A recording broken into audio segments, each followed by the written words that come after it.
It's really annoying how all of the good melee weapons lately seem to require mods that aren't currently in the game. So, I've collected a collection of melee weapons that are really good without mods that you cannot get. What a novel concept. There's a variety of them, and we're going to go through them real quick, show you how they do against level 80 armored enemies, and we're going to start right now. So the Ninkondi are pretty nice because they have a high enough status chance to get to 98% with only 3 elemental status mods. Pretty good.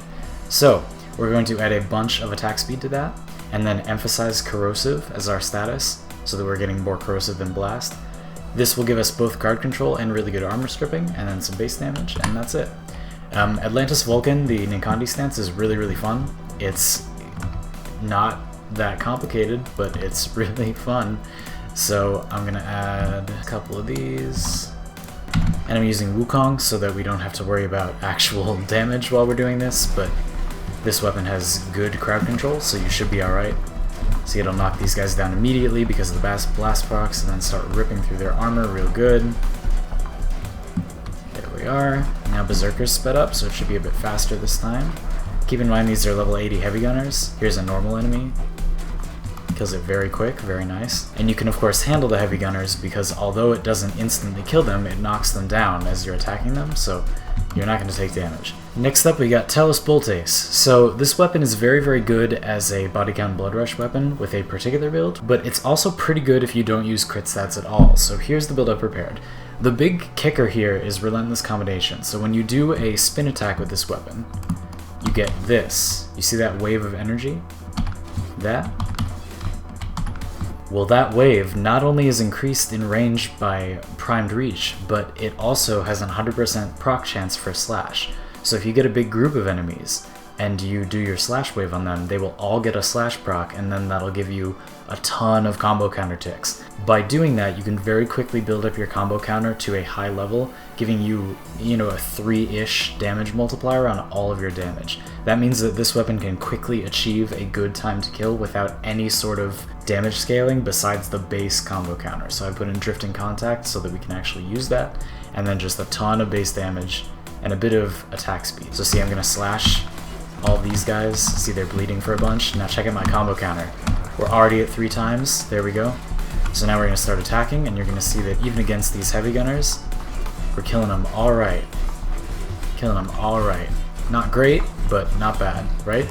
Now if we go to a regular enemy, super easy, very easy to kill these guys. So you gotta slash in, keep doing those slash waves until you build up your combo counter to say 3 or 3.5, whatever you feel comfortable with, whatever's enough for you. And then go ahead and start going to town on the enemies. I recommend the block combo here as well. It's a very good procession of hits, and the other combos are a bit difficult to do. The pause combo, the window for the pause is really short, so I recommend the block combo. It's pretty nice. Has a good procession of hits, has good momentum, makes you go forward at the end. Pretty nice. Keep in mind that Telos Boltace has very high slide attack damage, so even without any mods to emphasize slide attacks, your slide attack is real good at killing stuff. I'm sure that some of you in the comments are preparing to write that these weapons do not have impressive times to kill, and for all of you, I have the Lesion. So the Lesion has a very impressive mechanic whereby it gets increased toxin damage and attack speed whenever you get a status proc. Combine that with very high base slash damage, and whatever element you like, it will combine with the toxin damage you get off the bonus. So with cold, you're going to get viral, with electricity, you're going to get corrosive, etc. And you have a very nice status weapon. Very good with Conditioned Overload, which is an incredibly expensive mod, but very powerful on the Lesion. Primed Reach is important here because you can build up your combo counter really fast, and this weapon is good reach anyway. You can inflict bleeds and armor stripping on lots of enemies. Weeping Wounds is not a mod that's currently available, but there's absolutely no problem with using Virulent Scourge in its place. I'll show you it with that, but keep in mind that if you have Weeping Wounds, it's very good on this weapon. We should be able to slash them up and then leave them alone. They're gonna die.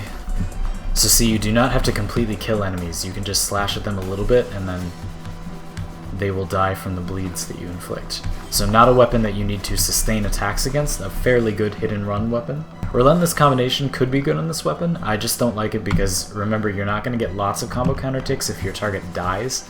So you'd inflict a bleed, which if they stayed alive the whole time, would give you, you know, so and so many combo counter ticks, but they're not gonna stay alive for the whole duration, they're just gonna die. So getting 1 or 2 more combo counter ticks per hit, not really worth it to me. I want like 7 or 8 more.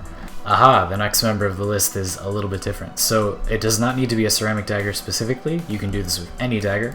We're talking about Covert Lethality. So this mod gives you infinite damage as long as you do a finisher. Note that it does not work on ground finishers. It has to be a normal prompted melee finisher. So Wukong can do this, he can stagger people with his stealth, so I'm going to show you it that way. Otherwise, daggers are incredibly weak weapons, so I've included no damage mods. I'm not going to fight with this weapon normally. I have Fury to make it attack a bit faster, and Life Strike so that if you would like some healing while you're doing your finisher, you can just channel and you'll do infinite damage and heal up. So as advertised, we're going to use Wukong's stealth to get in here, and this will stagger enemies when I exit it and allow me to do finishers, like so. As you can see, infinite damage. Let's go for this one. So you can do these staggers that will one-shot anything on a lot of frames. You can use Ash, who even has an augment where when he teleports to a target, he automatically does the finisher, which will allow you to teleport to things from really far away and instantly kill them with Covert Lethality no matter what they are. That's very strong. Excalibur's Radio Blind will work just fine. Inaros's Pocket Sand will work just fine. There are quite a few options. Just grab your favorite stagger ability that opens enemies to finishers and you're good to go. Fantastic weapon, very, very low investment. You can just pick any dagger, get Covert Lethality, and go. Broken War. This one is interesting because of course you can't just go get it. You get it from the end of the second dream quest, but that also means that a lot of you just have it sitting around, or you got rid of it, in which case shame on you because this is a good weapon. But the way that you use it is a bit odd. So first of all, Crimson Dervish is really important. The deal with this stance is that it makes you attack much slower, but it gives all of your attacks a 3 times multiplier. Very, very powerful stance. That's what makes this weapon good. So you really, really need this. And then you do want Berserker, although this weapon's critical multiplier is quite bad, so we're not going to actually use critical damage, but 15% crit chance is enough, and we do want the attack speed a lot to offset Crimson Dervish. And then we're going to get lots of base damage, all the base damage. Combo counter multiplier. It's worth noting that if you have body count, this weapon has very bad status chance, so having this is better, but body count's not currently available and Drifting Contact is, so there you go. And then Life Strike. This weapon does very nice damage per hit, so your ability to heal per energy, like this weapon has very good Life Strike economy because it deals individually high damage on each hit, meaning you spend less energy for healing. Now, unlike the other weapons we've been showing, this weapon doesn't have status or crowd control, and it also doesn't have any sort of like infinite damage mechanic or anything, so it's gonna have a lot more trouble with these armored enemies. Not quick by any means, but you can do it, you know?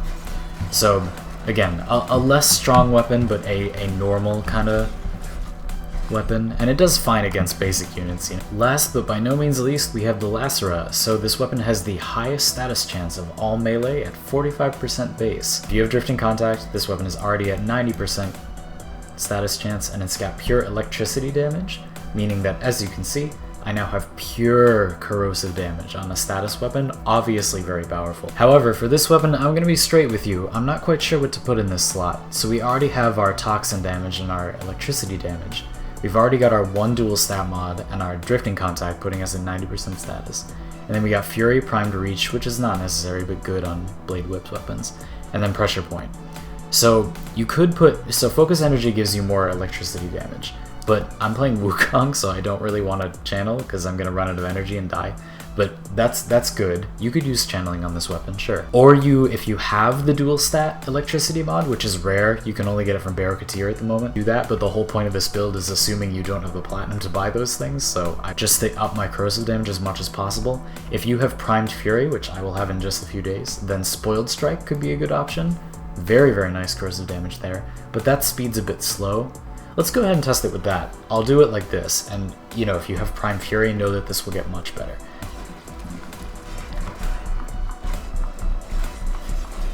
But as you can see, it's a little bit slow. Definitely wants that Primed Reach. This weapon doesn't have good crit chance. This weapon has terrible crit chance, so Berserker is not really an option, unfortunately. If we could find a way to get more attack speed, that would be phenomenal, but at the moment I cannot think of a good one. So it is still an incredibly effective weapon. As you can see, it is easily armor stripping multiple targets at once and cleaving through them in single steps of its combos. So that's all she wrote, folks. I hope that you enjoyed this review of some good melee weapons that do not require mods that you cannot get in the game. Again, what a novel concept. Please let me know if there are weapons that you'd like to see in future videos. I did one of these a couple of weeks ago and people responded better to it than I expected, so I decided to do a second one. So thanks very much for watching and I'll see you next time.